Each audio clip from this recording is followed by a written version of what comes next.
हीरा के जाते ही सक्सेना ने अपना सिर कुर्सी की पीठ पर टिका दिया और आंखें मूंद ली। लगा जैसे वे एकाएक बहुत थक गए हैं। थानेदार उनके अगले आदेश की प्रतीक्षा करता रहा। थोड़ी देर बाद सक्सेना सचेत हुए, कलाई उठाकर घड़ी देखी, फिर सोचते हुए बोले, बिंदा का बयान अब कल के लिए ही रख लेते हैं। आया भी नहीं है वह, और वो तो कल भी नहीं आएगा। सर, आदमी तो मैं आज फिर भेज दूंगा, आप कहेंगे तो, पर वो आएगा नहीं। बुलाने पर न आए तो हथकड़ी डालकर ला सकते हैं, पर उसे डर नहीं किसी बात का। मैंने कहा न सर, बहुत खतरनाक।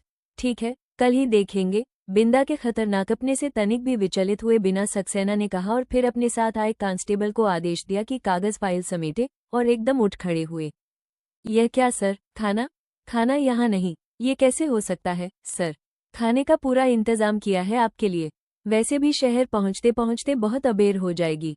गर्मी भी तो कितनी है सर। तबीयत वबीयत? नहीं, कोई खास देर नहीं होगी, 40 मिनट में पहुँच जाएंगे। खाने के बाद निकलना तो और भी मुश्किल होगा, तो थोड़ा आराम कर लीजिए सर। खाने का इंतजाम तो पंचायत घर में है, सोने का सरपंच साहब के यहाँ हो जाएगा। बहुत खुश होंगे सरपंच साहब। सर। सक्सेना एक क्षण चुप होकर कुछ सोचने लगे। थानेदार और उत्साह में आ गया, चलिए सर, 5 मिनट में पहुंच जाते हैं। 2-2.5 मील तो है कुल। सर, बहुत खुशी होगी हम सबको, और गांव वालों को भी, यदि आप भोजन यहीं करेंगे तो। बयान लेने के लिए आप खुद आ रहे हैं, इससे कैसी खुशी की लहर फैली है गांव में, आप अपनी आंखों से एक बार देख भी लेंगे तो। ढेर सारा आग्रह संजोकर एक तरह से गिड़गिड़ा ही रहा है थानेदार। नहीं भाई, आज तो नहीं हो सकेगा, कुछ जरूरी काम भी है। फिर उसे जैसे तसल्ली देते हुए कहा, अभी तो 2-3 दिन तक रोज ही आना है, एक दिन खाना भी हो जाएगा। कागज फाइल सिमट गए तो सक्सेना बरामदे में आए। उन्होंने वहीं से देखा, दूर पेड़ के नीचे छितराया हुआ लोगों का समूह इस समय हीरा गणेशी के इर्द गिर्द सिमट आया है। एक हल्की सी मुस्कान उनके होठों पर फैल गई। फिर धीरे धीरे 2 सीढ़ियां उतरकर वे अहाते में आए। थानेदार भी ताबेदारी मुद्रा में लेफ्ट राइट करता हुआ साथ चला। जीप में बैठकर सक्सेना ने कहा, देखो, बिंदा के पास आदमी भेजने की जरूरत नहीं, मैं अपना आदमी भेजूंगा उसके पास। और थानेदार इस बात को पूरी तरह समझे न समझे तब तक एक और आदेश मिला, अफसरी मुद्रा और सख्त आवाज में लिपटा हुआ, बिंदा के बयान के समय कमरे में कोई नहीं रहेगा, सिर्फ मैं और वह। और खटाक से जीप स्टार्ट हो गई।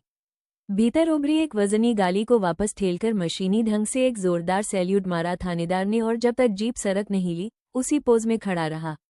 धूल उड़ाती हुई जीप जैसे अहाते के बाहर हुई तो सारे शरीर को एकदम ढीला छोड़कर बगल के डंडे को पूरी ताकत के साथ 2-3 बार हवा में भांजा, फिर मुड़ा और सामने पड़े ढेले को जोर की लात जमाई। बिंदा के साथ अकेले में बयान लेगा, सुअर की औलाद। कल जब से सरोहा से लौटे हैं सक्सेना, एक अजीब सी ऊहापोह में पा रहे हैं अपने को। डीआई जी ने बुलाकर जब ये काम सौंपा था तो थोड़ा आश्चर्य हुआ था सक्सेना को। वैसे किसी गांव में जाकर बयान लेना कोई इतना महत्वपूर्ण काम नहीं है। साधारणतः एसपी जाते भी नहीं, ऐसी वारदातों के लिए गांव का थानेदार ही निपट लेता है। पर इस समय सरोहा साधारण गांव नहीं है, इसलिए वो काम भी बहुत महत्वपूर्ण हो उठा है। इतना महत्वपूर्ण कि गृहमंत्री दास साहब ने खुद बुलाकर हिदायत दी। सुना है, आतंक जगाने वाला पुलिसी रवैया नहीं है तुम्हारा। बहुत अच्छी बात है, मैं कदर करता हूँ इसकी, इसलिए तुम्हें सौंपा भी गया है ये काम। एक बार फिर से बयान लो लोगों के, और इस तरह पेश आओ कि हिम्मत और हौसला जागे लोगों का, और वे अपनी बात कहें, बिना झिझक और डर के कहें। हमें लोगों का विश्वास जीतना है। रोम रोम पुलकित हो उठा था सक्सेना का और कृतज्ञता में डूबा हुआ, यस सर, बड़ी तपाक से निकला था। सख्ती किसी के साथ नहीं हो और किसी तरह की भी नहीं हो, इस आदेश के साथ अपनी बात का समापन किया था दास साहब ने, तो सक्सेना के अपने मन में बड़ी हिम्मत और हौसला जागने लगा।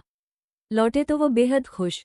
बस दास साहब का एक ही वाक्य रह रहकर मन में गूंजता रहा, आज तक अपने इस अपुलिसी रवैये की कीमत ही चुकाते आए हैं बेचारे, पर आज कोई कदर करने वाला तो मिला, और मिला है तो अपने को इस लायक सिद्ध करके ही दिखाएंगे। आज की इस चूहा दौड़ में इतने पीछे पड़ गए हैं सक्सेना की, अब तो अपने लिए किसी तरह की उम्मीद करना भी छोड़ दिया है। अभी अभी सरकारी नौकरी की सारी सुविधा सुरक्षा को चुनौती देते आई जी के तबादले की खबर ने पुलिस विभाग में खलबली मचा दी। यो सबको ही अपनी अपनी नौकरी अधर में लटकी हुई दिखने लगी है आजकल, पर मौका मिलते ही एक सीढ़ी ऊपर चढ़ जाने की जी तोड़ कोशिश करने से कोई नहीं चूकता। एक सक्सेना ही है जिन्होंने अपने मन को समझा रखा है कि वे एसपी है, और रिटायर होने तक भी शायद एसपी ही बन रहे। क्या करे, मजबूरी है उनकी, या कहना चाहिए कि यह सीमा है उनकी कि सबको प्रसन्न करने वाला लोच है ही नहीं उनके व्यक्तित्व में। इसीलिए दास साहब के इस वाक्य ने अतिरिक्त रूप से पुलकित ही नहीं किया था, बल्कि मन में एक उम्मीद भी जगा दी थी सक्सेना के। लौटकर डीआई जी को बताई सारी बातें तो बिना कोई खास प्रतिक्रिया जाहिर किए इतना ही कहा, बहुत गौर से सारे केस को देख चुका हूं मैं, और रिपोर्ट भी करीब करीब तैयार ही है। It's a clear case of suicide. आप ये रिपोर्ट देख लीजिए, कोई छोटा मोटा चेंज करना हो तो कर दीजिए, वैसे खास जरूरत नहीं पड़ेगी, लेकिन बयान सबके लीजिए और पूरे लीजिए। गांव वालों को पूरी तरह तसल्ली हो जानी चाहिए कि कोई बात अनकही नहीं रही। तो सारा उत्साह बुझ गया था सक्सेना का। जब रिपोर्ट तैयार ही है तो फिर जाकर उन्हें करना ही क्या है, मात्र ब्लॉटिंग पेपर की तरह लोगों की कई बातें सोख कर ले आना है, वो भी इस तरह की निष्कर्ष निकले। It's a clear case of suicide.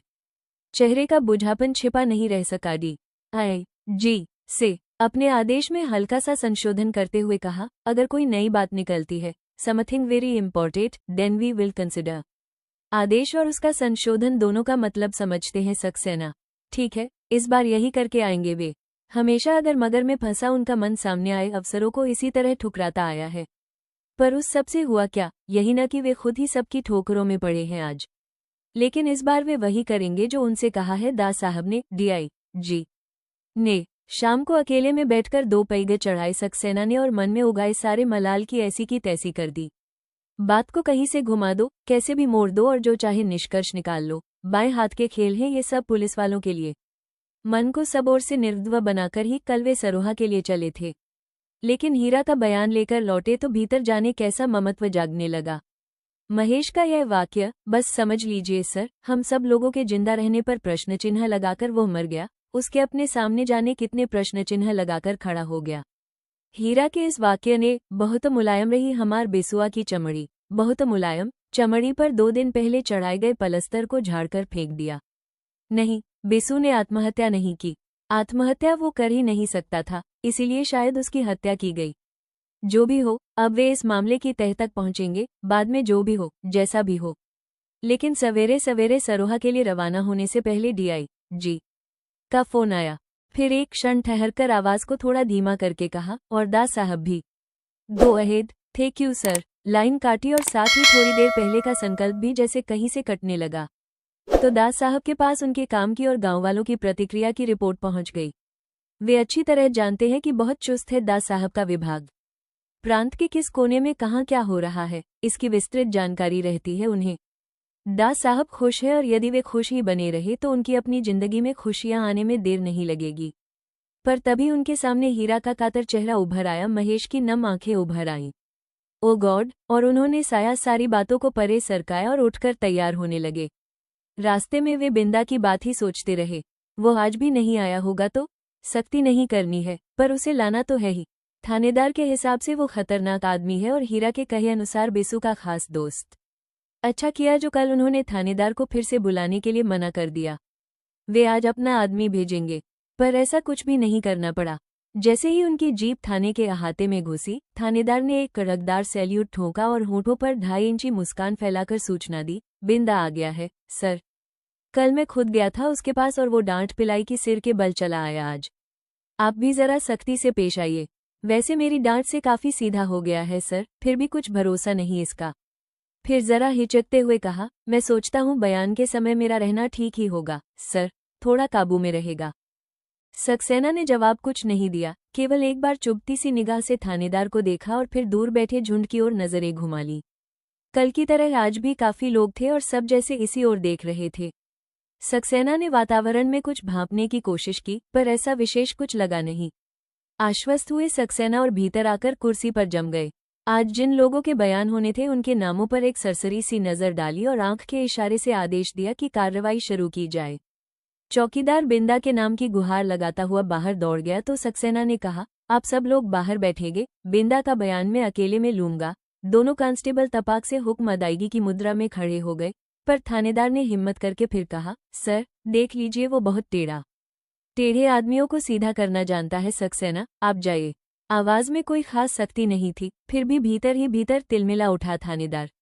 उसे समझ क्या रखा है SP ने? थानेदार है गांव का आखिर, और उसे इस तरह दुकारा जा रहा है जैसे भीड़ में जुट आए लौंडों लपाड़ों को दुकारा जाता है। कमरा छोड़ते समय एक झूठी मुस्कान तक वो अपने होठों पर नहीं खिला सका। बस गुस्से के मारे उसकी मूंछ का बायां कोना पड़कता रहा। चौकीदार के साथ बिंदा आया, साथ में 22-24 साल की एक औरत भी। दुआ सलाम कुछ नहीं, पत्थर की तरह सख्त चेहरा लिए दरवाजे पर खड़ा है बिंदा। सक्सेना कुछ क्षण तक एकटक देखते रहे बिंदा को। सांवला चेहरा, तीखे नाक नक्श और गठी हुई देह। चेहरे पर न किसी तरह का भय, न क्रोध, सिर्फ एक अनासक्ति। सक्सेना से नजर मिलते ही धड़ाक से थूक दिया बिंदा ने, तो चौकीदार ने हड़काया, ए क्या करता है साहब के सामने?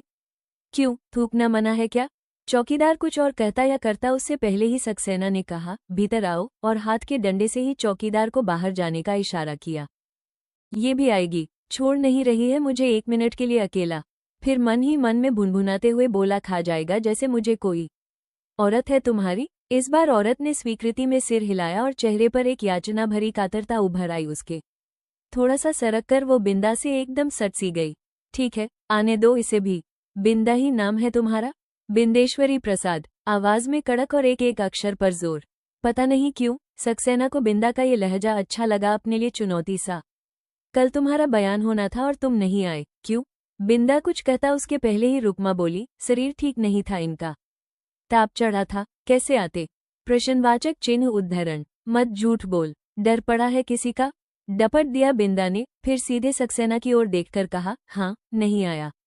क्या होगा बयान लेकर? क्या रखा है इस नाटकबाजी में? निकलेगा तो वही जो दा साहब कह गए हैं, फिर आज क्यों आए? थोड़ा सा व्यंग्य घुल गया सक्सेना की आवाज में, तो एकदम भड़क उठा बिंदा। आज भी नहीं आता? अगर काका ने सौगंध न दिलवाई होती तो? कौन काका? हीरा काका। नहीं जानते? आप सब लोगों के तो समधी बने हैं आजकल। जिसे देखो वही धोती की लांग उठाए चला जा रहा है उनके पास। सामने वाले को तिलमिला देने वाली नफरत भरी है बिंदा के स्वर में, पर सक्सेना पर जैसे कोई प्रतिक्रिया ही नहीं हुई। बड़े ही सहज भाव से पूछा, जानते हो कि सरकारी बुलावे पर न आना जुर्म है? जुर्म? एकाएक लपट सी कौंधी बिंदा की आंखों में। जुर्म की पहचान रह गई है आप लोगों को? बड़े बड़े जुर्म आप लोगों को जुर्म नहीं लगते। जिंदा आदमियों को जला दो, मार दो, ये सब जुर्म नहीं है ना आपकी नजरों में?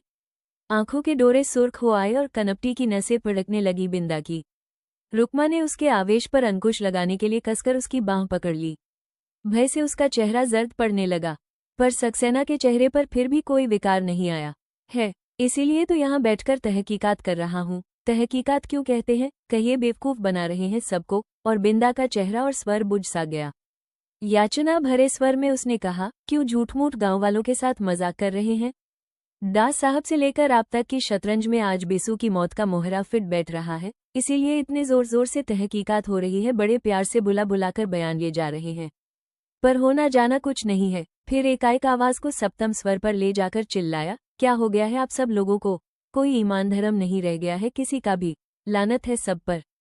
बिंदा। सख्ती और कठोरता में लिपटी एक अफसरी आवाज गैजी, याद रखो ये थाना है, पागलखाना नहीं। दोनों में कोई भेद रहने दिया है आप लोगों ने? थाने में जो कुछ होता है उसका सिर पैर या कोई तुक समझ में आता है आप लोगों को? आवेश के मारे सारा बदन थरथरा गया बिंदा का। सक्सेना के चेहरे की नसें तन गईं, ललाट पर गहरी सलवटें उभर आईं। सख्त आवाज में कहा, ये बकवास बंद करो और होश में आकर जवाब दो। सक्सेना की इस फटकार से रुकमा धाड़ मारकर रो पड़ी और उसने कसकर बिंदा की बांह पकड़ ली। न बोलो, न बोलो। एक झटके से उसे परे धकेला बिंदा ने और उसी पर बरस पड़ा, मत तसुए बहा, हरामजादी। मेरे भीतर सुलगती आग इन आंसुओं से ठंडी हो गई तो सबकी तरह जनखा हो जाऊंगा मैं भी। अभी तो मुझे इन सबसे निपटना है, एक एक से। भीतर इतना शोर शराबा सुनकर थानेदार अपने को रोक नहीं पाया। बड़ी मुस्तैदी से भीतर घुसा, सुलगती आंखों से बिंदा को देखा और फिर बड़ी विनम्रता से बोला, सर, मैंने आपसे पहले ही कहा था ना। कोई खास बात नहीं, आप बाहर बैठिए। भीतर ही भीतर तिलमिला गया थानेदार। बिंदा के चीखने चिल्लाने से मन में खुशी की जो लहर दौड़ी थी, इस आदेश से वो ठंडी पड़ गई। मन ही मन उभरा, ससला, सचमुच का ही जिनखा लगता है ये तो। देहातियों की गालियां खा रहा है बैठा बैठा। मेरे सामने इतनी बकवास करता तो टांगे चीर कर रख देता इस हरामखोर की।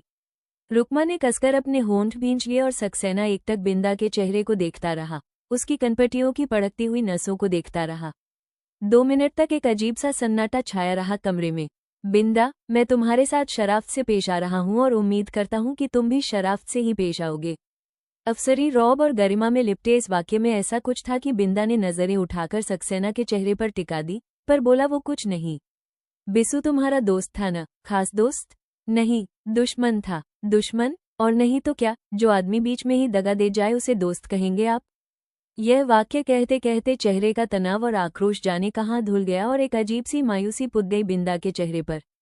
ओह! एक नामालूम सी मुस्कान फैल गई सक्सेना के चेहरे पर। तुम चाहते हो कि बिसु की मौत का असली कारण पता लगे? मेरे चाहने से क्या होता है, जोरावर की रखेल इस थानेदार ने रिपोर्ट तैयार करके दे ही दी है। भरी सभा में दा साहब भी कह गए कि बिसु ने आत्महत्या की है। मशाल वालों ने छाप भी दिया। बस, आप लोगों के लिए तो बात खत्म हो गई, पर मैं नहीं मान सकता, मरते दम तक नहीं मान सकता कि बिसु। बात को अधूरा छोड़कर नकारात्मक भाव से सिर हिलाने लगा बिंदा। कारण? कारण? एकटक सक्सेना के चेहरे की तरफ देखते हुए बिंदा ने कहा, जो जिंदगी को इतना प्यार करता हो, अपनी ही नहीं, हर किसी की जिंदगी को, वो आत्महत्या करेगा? नहीं साहब, नहीं, नहीं। उसे मारा गया है, पर किसने मारा? क्यों मारा? बिंदा की आंखों में फिर कुछ दहकने लगा और कनपटी की नसें फड़कने लगी, क्योंकि वो जिंदा था। जिंदा रहने का मतलब समझते हैं ना आप? लोग भूल गए हैं जिंदा रहने का मतलब, इसीलिए पूछ रहा हूं। एक क्षण रुका बिंदा। सक्सेना एकटक उसका चेहरा देखते रहे, उसके आवेश को देखते रहे और बिंदा उसी रौ में कहता रहा, और जो जिंदा हैं, वे अब जी नहीं सकते अपने इस देश में। मार दिए जाते हैं, कुत्ते की मौत। जैसे बिसु को मार दिया गया।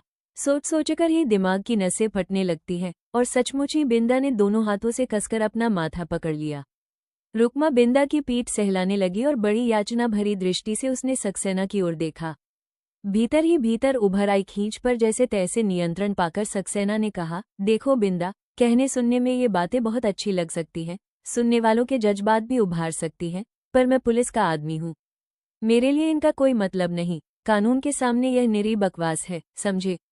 हमें ठोस प्रमाण चाहिए, उसके बिना हम कुछ नहीं कर सकते। बिना प्रमाण के कोई बेगुनाह और निर्दोष आदमी पकड़ लिया जाए तो? लेकिन अंत तक आते आते उनकी खींच उभर ही आई। तो क्या पकड़े नहीं जाते निर्दोष आदमी? 5 साल पहले बिस को किस गुनाह पर पकड़ा गया था? सक्सेना की आंखों में आंखें डालकर बिंदा ने पूछा। जरूर कोई कारण रहा होगा, कहने को सक्सेना ने कह दिया, पर उन्हें खुद लगा जैसे उनकी आवाज से कड़क गायब हो गई है। कारण तो सबका ही निकल आता है साहब, बेगुनाहों को पकड़ने का भी और गुनहगारों को छोड़ने का भी। यही तो न्याय है आप लोगों का। इसीलिए तो कहता हूं कि यह सब बहुत कह लिया, अब कहो मत, बल्कि कुछ मदद करो हमारी। और मात्र इस वाक्य से उन्होंने सचमुच ही बिंदा के बोलने पर अंकुश लगा दिया। कोई 2 मिनट खामोश रहने के बाद स्वर को बिल्कुल बदलकर और आंखों को बिंदा के चेहरे पर गड़ाकर सक्सेना ने पूछा, जिस रात बिसु की मौत हुई, उस दिन दोपहर को वो तुम्हारे घर गया था? हाँ। तुम्हें मालूम है कि उसके बाद कहाँ गया था? हाँ, वो अपने घर गया था और मैं शहर। शहर तुम किस लिए गए थे? बीज और खाद खरीदना था। मंडी में कुछ वसूली भी करनी थी। खाना उसने तुम्हारे यहाँ खाया था? हाँ, दिन का खाना वो अक्सर मेरे साथ ही खाता था। बदले में वो घंटे 2 घंटे मेरे खेत पर काम भी कर दिया करता था। मेरे मना करने पर भी मानता नहीं था। खाना तुमने भी उसके साथ खाया था, या अकेले उसने ही खाया था? मेरे बिना उसके गले से कौर ही कहाँ उतरता था, साहब। अच्छा, ये बताओ कि तुम्हारी और उसकी दोस्ती तो बहुत पुरानी नहीं थी। हीरा ने बताया कि 8 महीने पहले वो जेल से छूटकर आया, तभी तुम्हारा परिचय हुआ उससे, फिर इतनी निकटता, इतनी आत्मीयता।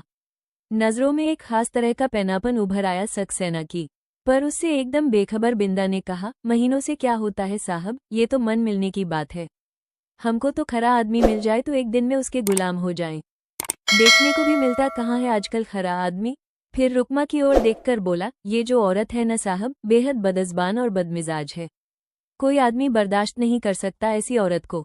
पर मैं करता हूँ, बर्दाश्त ही नहीं, आदर करता हूँ साहब। बाहर से भीतर तक कुंदन की तरह खरी। बिसु की असली अचेली है, पर कैसी सहम गई है बिसु की मौत के बाद से। इन सब बातों में खास दिलचस्पी नहीं है सक्सेना की। बात को दूसरी ओर मोड़ते हुए उन्होंने पूछा, उस दिन जब तुम्हारे यहाँ आया था, क्या बातें की थी उसने? वो दुखी या परेशान था? किसी से कुछ कहा सुनी या झगड़ा हुआ था उसका? मुझसे झगड़ा किया था। तुमसे?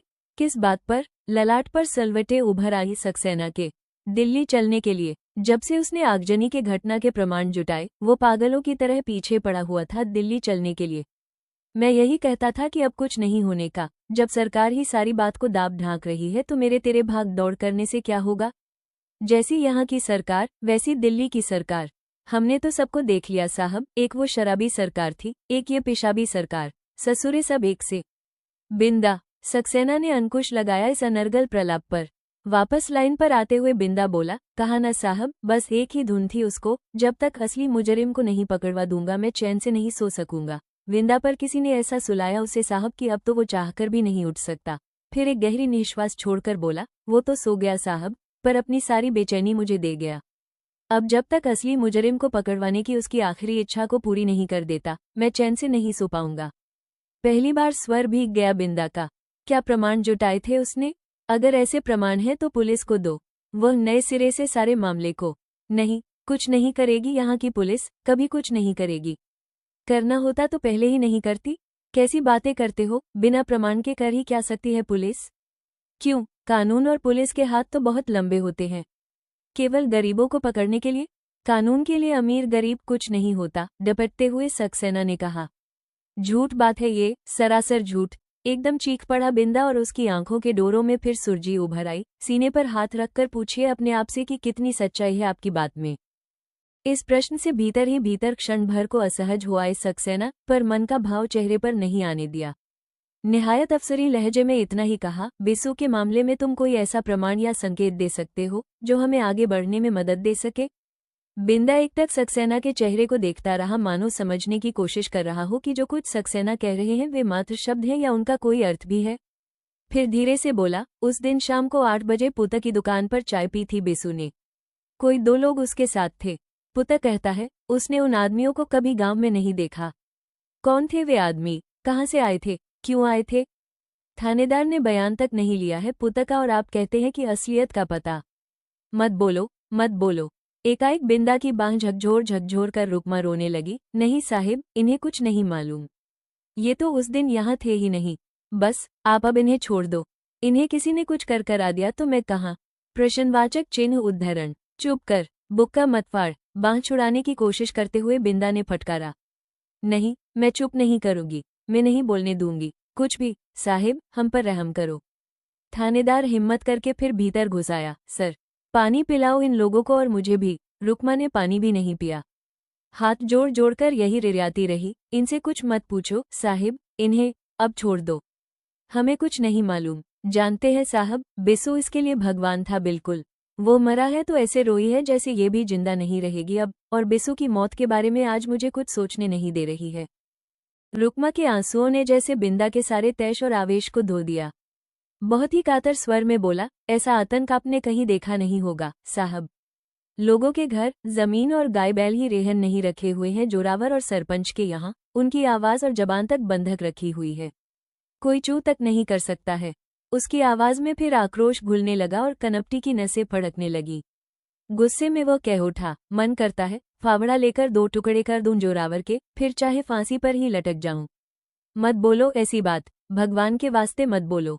इन्हें जाने दो साहिब। और रुकमा सचमुच ही बिंदा की बांह खींचकर उसे दरवाजे की ओर घसीटने लगी। थानेदार उम्मीद कर रहा था कि कम से कम इस बेहुदगी पर तो सक्सेना भड़केंगे ही, या उसे ही कुछ करतब दिखाने का आदेश मिलेगा। पर ऐसा कुछ नहीं हुआ। उन्होंने बिंदा से केवल इतना ही कहा, ठीक है, आज तुम जाओ, पर तुम्हें कल फिर आना होगा, और हो सके तो अकेले ही आना। और क्या, ये थाना है कोई सैरगाह नहीं कि कोई भाई को लिए चला आ रहा है तो कोई लुगाई को। और फिर बड़े अदब से सक्सेना के सामने पानी पेश करके पूछा, चाय अभी लेंगे सरकार या एक बयान और हो जाए उसके बाद? दूसरा बयान जरा ठहर कर लूंगा, आप तब तक बाहर बैठिए, जरूरत होने पर बुला लूंगा। थानेदार के जाते ही सक्सेना ने शरीर को इस तरह ढीला छोड़कर कुर्सी के हवाले किया मानो बड़ी देर से वे एक भयंकर तनाव के बीच में रहे हों।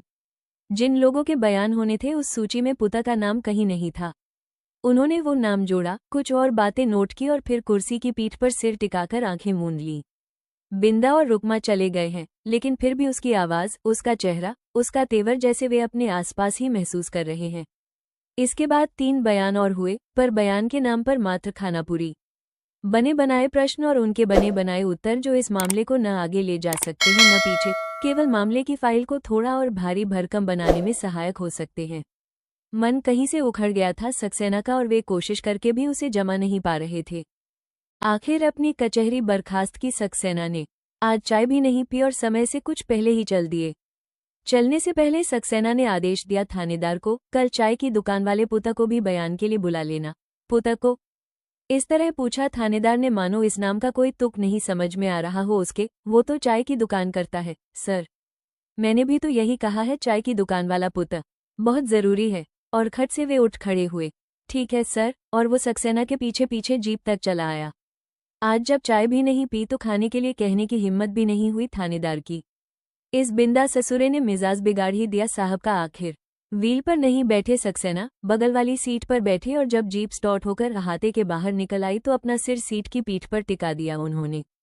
45 मिनट की वो ड्राइव अजीब सी बेचैनी में ही काटी उन्होंने। पर बेचैनी किस बात को लेकर है, वे खुद नहीं समझ पाए। बिंदा की इन भावुकता भरी बातों से बेचैन होने वाली उम्र और मानसिकता वे बरसों पीछे छोड़ आए हैं। पुलिस वालों के लिए वैसे भी इस तरह की बातें मात्र लफ्फाजी के और कोई अहमियत नहीं रखती। बहुत बार बहुतों से सुने हैं इस तरह के अनर्गल प्रलाप उन्होंने। बातों में नहीं, पर उसके चेहरे में जरूर कुछ ऐसा है जो सक्सेना को बेचैन बनाए हुए है। बिंदा का चेहरा फिर उनकी आंखों में उभर आया और एकाएक ही बरसों पुराना दिनेश उनके सामने आ खड़ा हुआ।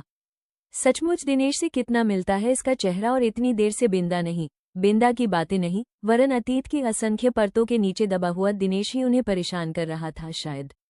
42 के दिन आंखों के आगे उभर आए। क्या उमंग, क्या जोश था उन दिनों में। हड़तालें, जलस और नारों के बीच ही दिन गुजरते थे, और रात को नींद में भी भुजाएं फड़कती रहती थीं और मुठियां हवा में उछल जाती थीं। एक बार वे और दिनेश सेक्रेटरिएट पर तिरंगा लगाने का संकल्प लेकर निकले थे। दूसरी मंजिल तक पहुंच भी गए थे कि अचानक गोली चलने की आवाज सुनकर वे भाग आए, बिना इस बात की परवाह किए कि पीछे दिनेश अकेला रह जाएगा। पुलिस का डर था या प्राणों का मोह, जिसने सोचने ही नहीं दिया कि दोनों साथ निकले हैं, साथ कदम बढ़ाया है तो अंत तक साथ ही रहना चाहिए। दिनेश पकड़ा गया था और इतनी पिटाई हुई थी उसकी कि सारी पसलियां चकनाचूर हो गई थी। 1 सप्ताह तक अस्पताल में रहकर वो मर गया था। दीवार से सिर फोड़ फोड़कर कितना रोए थे वे, कितना कोसा था अपने को, कैसी कैसी धिक्कार और लानत भेजी थी अपने खुद के नाम। कितने दिनों तक एक भयंकर अपराध बोध के नीचे घुटा घुटा और मरा मरा महसूस करते रहे थे। लेकिन तब से लेकर आज तक उनके भय और उनके मोह का दायरा बढ़ता ही गया, और हर बार वे भीतरी उमंग और जोश में आकर आगे बढ़ते हैं, पर ऐन मौके पर कभी भय से तो कभी मोह से मैदान छोड़कर भाग खड़े होते हैं, लंबे समय तक पश्चाताप की आग में झुलसने के लिए। जीप शहर में घुसी तो उन्होंने कहा, ऑफिस नहीं, सीधे घर ही चलो। ड्राइवर ने गाड़ी बाईं तरफ मोड़ दी।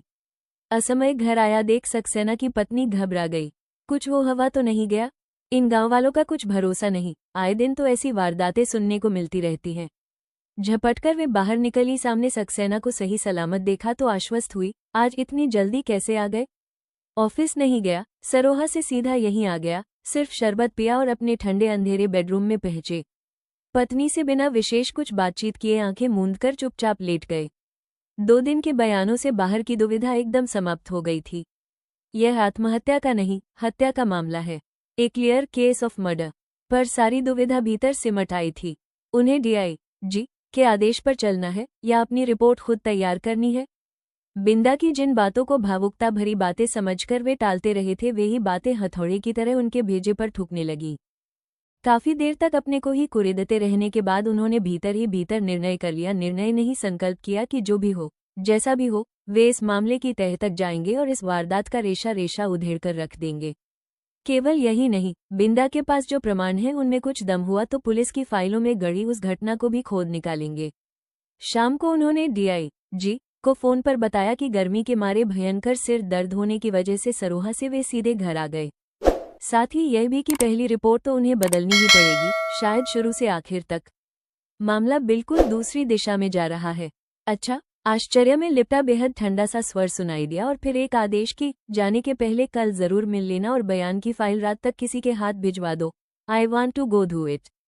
पर DIG की इस सख्त और ठंडी आवाज ने सक्सेना के थोड़ी देर पहले किए संकल्प को कहीं से भी ठंडा नहीं होने दिया। नहीं, इस बार वे दिनेश को अकेला नहीं छोड़ेंगे, साथ देंगे अंत तक।